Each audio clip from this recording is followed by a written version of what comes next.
Olá, queridos alunos, tudo bem? Hoje iremos conversar sobre a importância da estrutura da língua inglesa. Ao conhecer a estrutura, daremos um passo importante para que possamos estruturar as frases. Isso quer dizer que existem regras e princípios que devem ser seguidos. Uma dessas regras refere-se à sintaxe ou sintaxe. Refere-se a como uma frase em inglês deve ser estruturada. Ao compreender a estrutura de uma frase em inglês, você dará um passo muito importante para compreender as características da língua inglesa. É por essa razão que será necessário, durante os nossos exercícios, estruturarmos cada uma das frases que serão apresentadas. Um outro componente refere-se à morfologia ou morphology,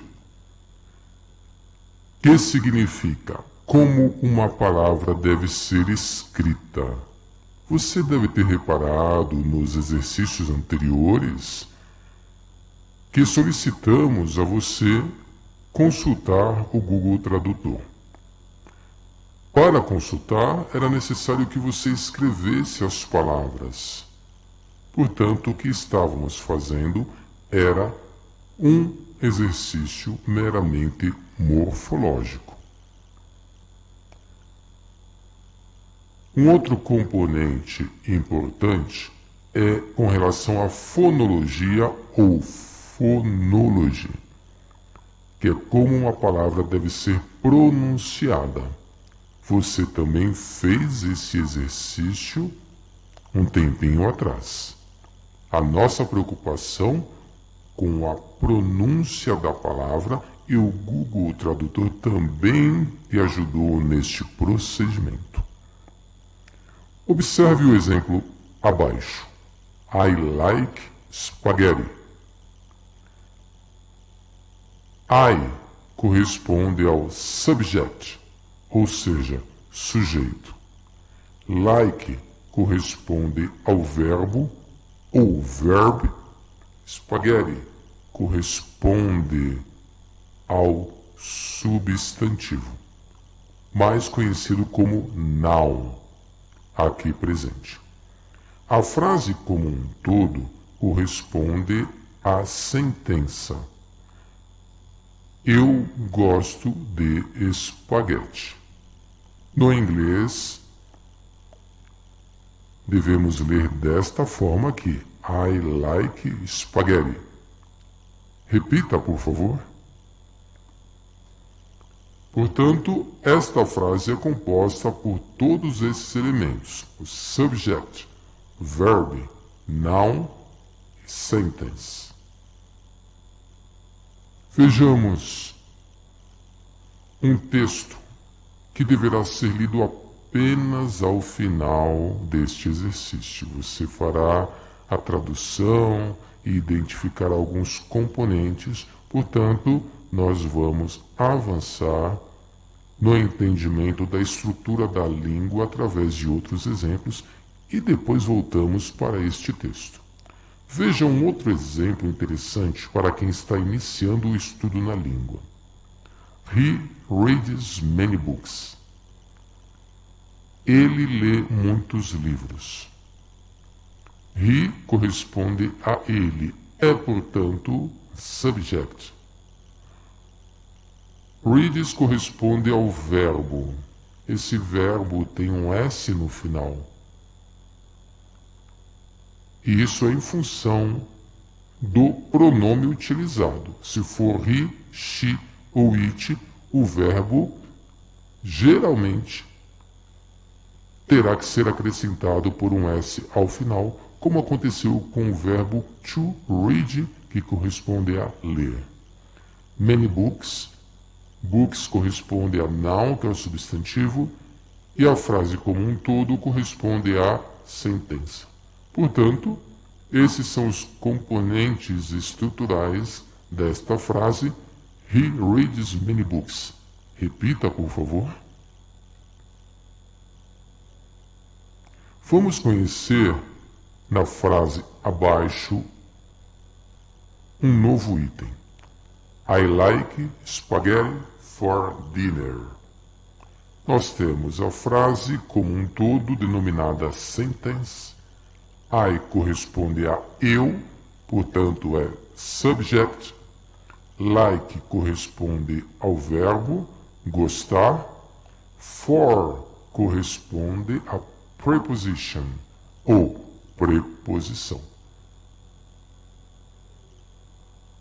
Nas frases em inglês, será muito comum você encontrar preposições. A tradução literal dessa frase seria: eu gosto de espaguete no jantar. Repita, por favor. I like spaghetti for dinner. O que são, portanto, as preposições?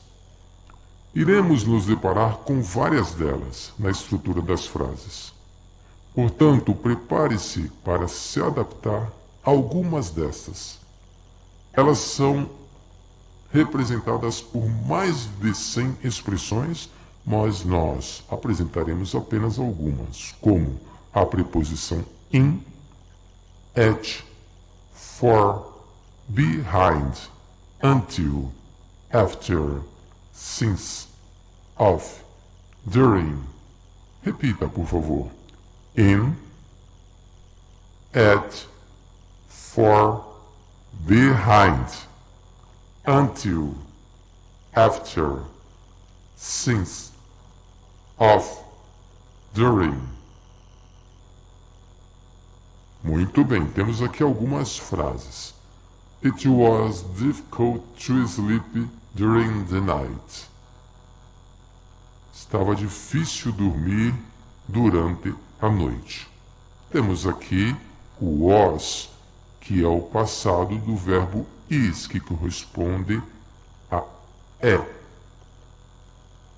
Então, estava difícil dormir durante a noite. A preposição encontra-se nesta parte da frase.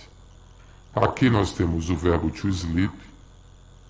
Aqui nós temos o pronome it. E aqui o verbo no passado. Esse é um detalhe muito importante em inglês. Ao se deparar com uma frase, saber se refere-se a uma frase no presente, no passado ou no futuro.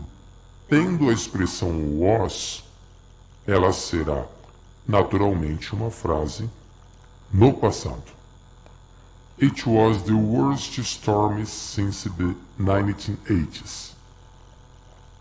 Repita, por favor. It was the worst storm since the 1980s.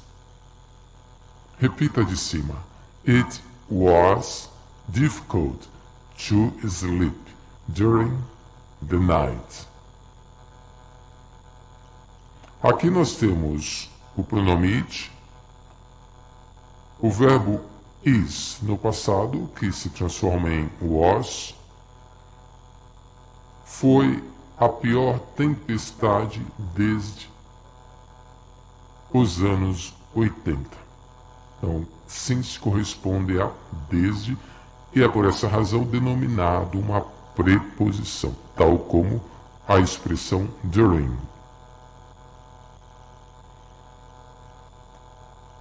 Vamos falar sobre os subjects, ou os sujeitos.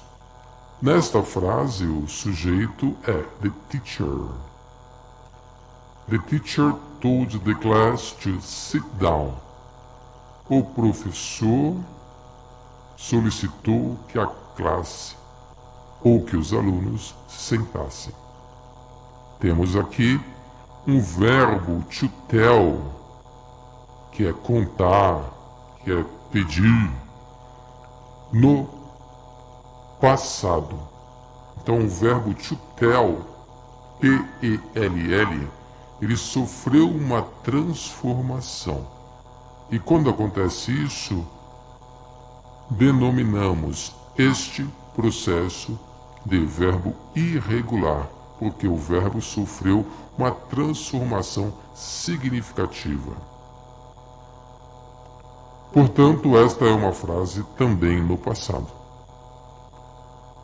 Já esta frase, They don't open the shopping on Sundays. Repita, por favor. They don't open the shopping on Sundays. Repita esta frase também. The teacher told the class to sit down. Temos aqui o pronome they, que é subject. Aqui o don't correspondendo a uma frase negativa. They don't open the shopping on Sundays. Ou seja, eles não abrem o shopping aos domingos. Temos aqui a presença do verbo to open, abrir, e aqui a preposição on. Então temos aqui o subject, o verbo e a preposição. Já a próxima frase, surfing is becoming more and more popular. Repita, por favor. Surfing is becoming more and more popular. Agora sim nós temos o verbo is, está, portanto, no presente, e a tradução seria: surfar está se tornando mais e mais popular. Portanto, o is é usado para é e também pode ser usado como está.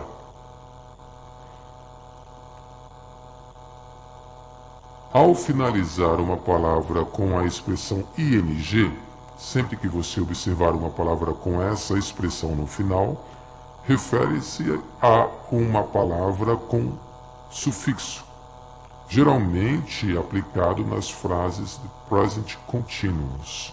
Por isso que temos aqui is becoming, ou seja, o surfar está se tornando mais e mais popular ao longo do tempo. A gente não sabe quando que vai acabar, portanto é o present continuous. Próxima frase, they love eating out. Repita, por favor. They love eating out. Temos aqui o subject, o sujeito, o verbo, temos aqui um outro verbo que é o verbo to eat, de comer, com a expressão ing ao final, é portanto um sufixo, e out. Eles amam comer fora. Se você tiver interesse em consultar esse endereço Dictionary Dutch, CambridgeDutch.org, visite este site para que você tenha um dicionário eletrônico à sua disposição. Sobre o noun, ou substantivos. Noun referem-se aos substantivos. É interessante que saibamos identificá-los nas frases expressas em inglês. Nesta frase aqui, por exemplo, cow milk is beneficial for health. Repita, por favor. Cow milk is beneficial for health. Temos aqui cow milk, que é noun, que é um substantivo, o verbo is, a preposição for. Compreende? Então esta é uma frase estruturada por um substantivo, um verbo e uma preposição. Já a próxima frase, do you live in America? Repita, por favor. Do you live in America? Temos uma frase interrogativa, com a presença do, que é um verbo auxiliar. Geralmente, nas questões interrogativas, será muito comum você encontrar a expressão do, does, did, que são verbos auxiliares. Um outro detalhe importante é a presença do subject, ou sujeito, do verbo e da preposição in. Do you live in America corresponde você mora na América? Temos a sentença como um todo sendo apresentada no formato interrogativo e a estrutura dessa frase é composta por um verbo auxiliar, um sujeito, uma preposição e um verbo. Compreende? Esta frase, portanto, The sun rises in the east. Repita, por favor. The sun rises in the east. Aqui você emenda in the east. Temos sun como substantivo ou noun. The sun é o sujeito. Rises é o verbo. Perceba que tem um S no final, porque the sun corresponde a it. Sendo he, she, it, o verbo recebe um S no final. In, assumindo a sua posição como preposição. The sun rises in the east, ou seja, o sol nasce no leste. Agora, sobre os verbos regulares, aqui eu preparei para você uma tabela bem autoexplicativa. Geralmente, quando o verbo é regular, ele recebe a expressão ed ao final. Então, por exemplo, die é morrer no presente. No passado, se transforma em died, morreu. E no past participle é praticamente como se fosse morrido. Então, a expressão die se transforma em died no past e no past participle em died. Repita, por favor. Die, died, died. Dress, que deriva do verbo to dress, que significa vestir, no passado se transforma em dressed e no past participle também. Repita, por favor. Dress, dressed, dressed. Follow, que corresponde ao verbo acompanhar, no passado ganha essas duas letrinhas ed e se transforma em followed, followed. Repita, por favor. Follow, followed, followed. O verbo gerenciar, que corresponde a manage, no passado se transforma em managed e no past participle também. Repita. Manage, managed, managed. O verbo precisar, to need, no passado se transforma em needed, no past participle também, needed. Ganharam, portanto, as letrinhas ed ao final. O verbo to open, que corresponde a abrir, no passado se transforma em opened, no past participle também, opened. O verbo saltar, que significa to jump, no passado se transforma em jumped, no past participle também, jumped. O verbo to imagine, que corresponde a imaginar, no passado se transforma em imagined, no past participle também, imagined. Portanto, você se deparará com os verbos regulares que ganham o ed ao final, quando são expressos no passado, porém, existem os verbos irregulares. Os verbos irregulares sofrerão uma transformação significativa.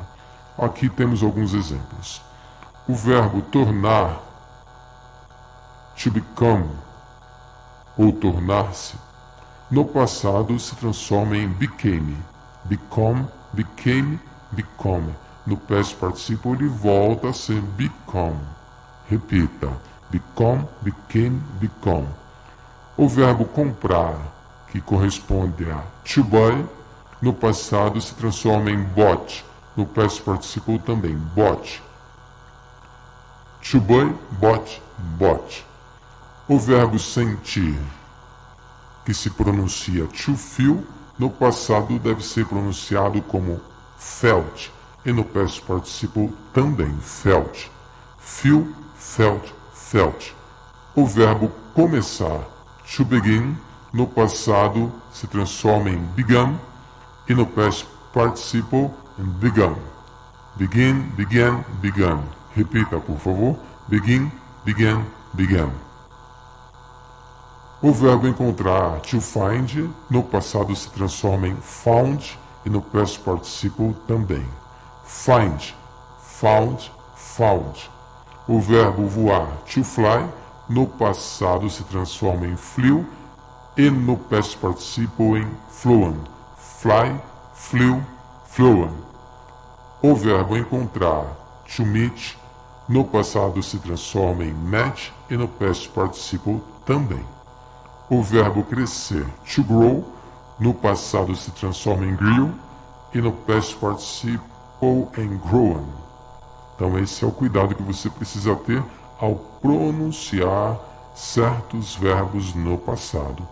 É necessário, com o tempo,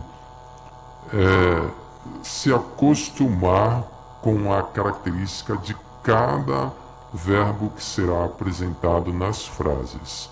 Isso você só vai adquirir experiência com o tempo. Temos aqui o past participle sentences. I had expected more people to come to the party. Então veja aqui a presença do ed ao final. Portanto, isso aqui corresponde a um verbo regular. Ok? Então temos aqui o sujeito I. Como tem o ed, ele é um verbo regular, não irregular. Então aqui está incorreto. Aqui nós temos to, que é uma preposição, e party, que é um substantivo. Repita, por favor. I had expected more people to come to the party. Próxima frase.